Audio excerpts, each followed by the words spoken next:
Hi, welcome to ArkIntel. There is a crisis gripping the United States, one that's getting worse by the day, but you probably won't hear about it on the nightly news. It's not a stock market crash or a sudden recession. It's something much bigger and far more personal: the housing shortage. Despite the construction of over 1.5 million new homes in the past year, the reality is harsh. It's still not enough. Right now, the US housing market is suffocating, with inventory levels stuck at just 3.8 months, far below the healthy norm of 6 months. Prices keep skyrocketing, and if you are waiting for them to fall, you are in for a rather rude awakening. So what's really going on here? Is this simply a matter of supply and demand, or is something else lurking behind the surface, keeping millions of Americans priced out of home ownership? And with both political parties promising solutions, why are we still facing this never-ending crisis?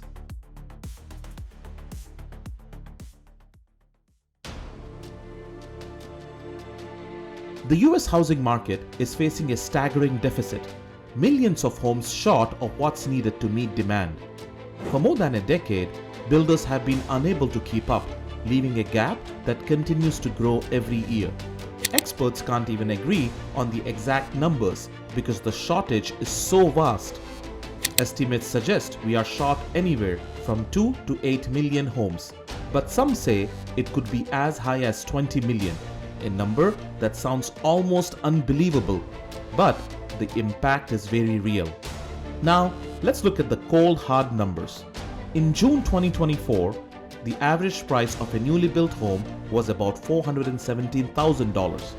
Sure, that's slightly lower than 2022, when prices peaked at $430,000.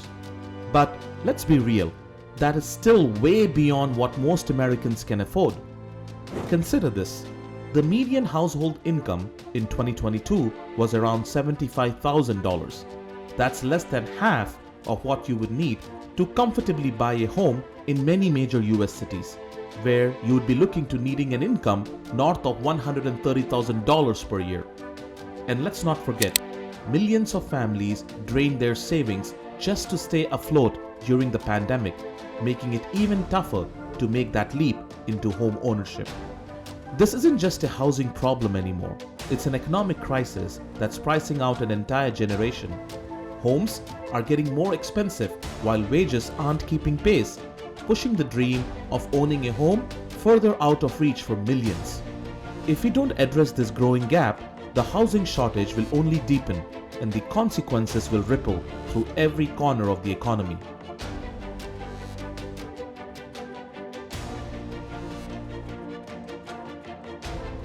What's happening across the US? Families are on the move, fleeing the skyrocketing housing costs in states like California and New York in search of something more affordable.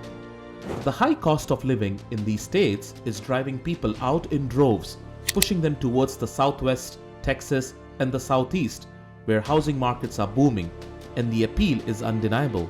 Cities like Houston, Austin, and Dallas are emerging as new hotspots. Why?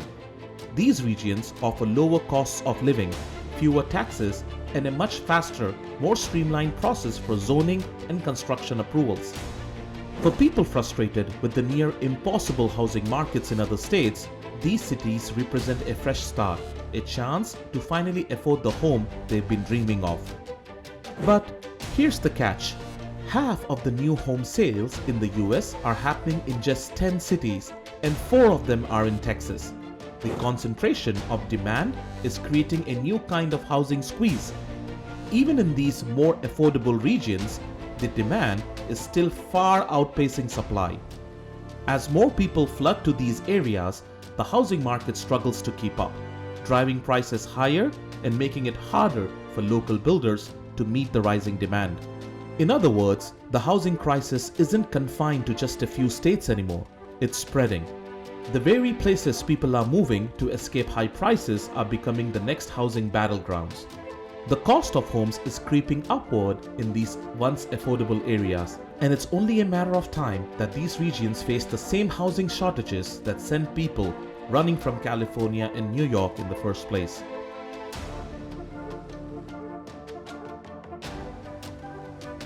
It's not just regional migration that's making it tough for buyers.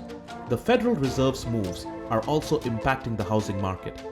Between early 2022 and October 2022, roughly 18 million households were priced out of home ownership. Why? Because of the rising mortgage rates, which were directly influenced by the Fed's policies to combat inflation. And it's not just home buyers feeling the pinch. Builders are slowing down too.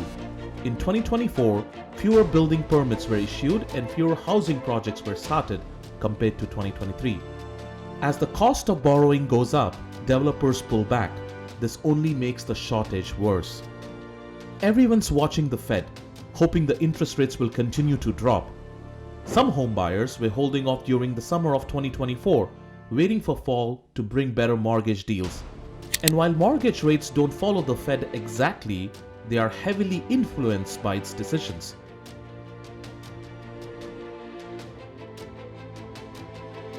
The next big factor is the dominance of mega builders. In 2023, there were over 400,000 businesses building homes in the US. But here's where it gets interesting. Just 10 builders are responsible for more than half of all the new homes in 49 out of the 50 metro areas. Take Tampa, for example. The top 10 builders there control more than 80% of the market, making it nearly impossible for smaller builders to compete. Nationwide, the top 100 builders now account for about half of all new single-family homes sold. 3 decades ago, the top 10 builders held just 10% of the market. Today, they control 50%. D.R. Horton alone has 15%. How did this happen? Mergers and acquisitions. About 70% of the growth these big builders have seen comes from buying out smaller companies. D.R. Horton closed on 83,000 homes in 2023 at an average price of $382,000. Lennar, another giant, delivered 73,000 homes at an average price of $446,000. Their dominance has only accelerated since the Great Recession.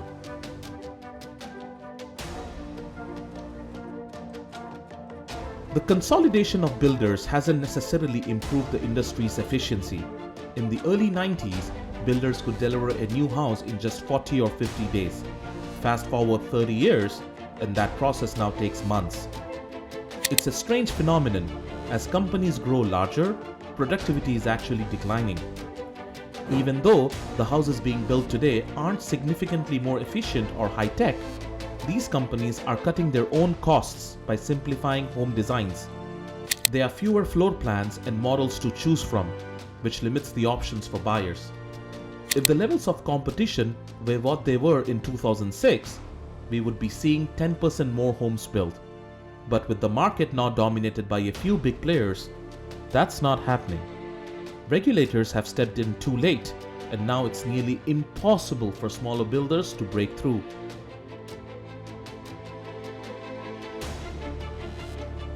So, what are the politicians doing about all of this? President Biden has made competition a key issue, and his regulators, Lina Khan at the FTC and Jonathan Cantor at the Department of Justice, have taken a tougher stance on mergers. But the question remains, will it be enough to rein in the mega builders? Vice President Kamala Harris has her own housing plan. She's calling for subsidies to help build 3 million new homes, along with $25,000 in down payment assistance for the first-time home buyers. She's also pushing for rent caps on corporate landlords. Additionally, the Biden-Harris administration has proposed a 1-year, $10,000 tax credit for homeowners who sell starter homes to owner-occupants, aiming to boost the supply of pre-existing homes. But will these moves actually help fix the deeper supply issues? On the Republican side, former President Trump has a different take. His plan focuses on reducing inflation, cutting mortgage rates, and opening up federal land for home construction. His critics argue that relaxing zoning laws would destroy property values in suburban neighborhoods. But Trump insists that his approach will bring prices down quickly. At the end of the day, both parties have plans, but neither seems to be addressing the core issue, the severe lack of housing supply. With home prices still climbing and no clear solution in sight, it's going to take more than just tax credits and subsidies to solve this crisis.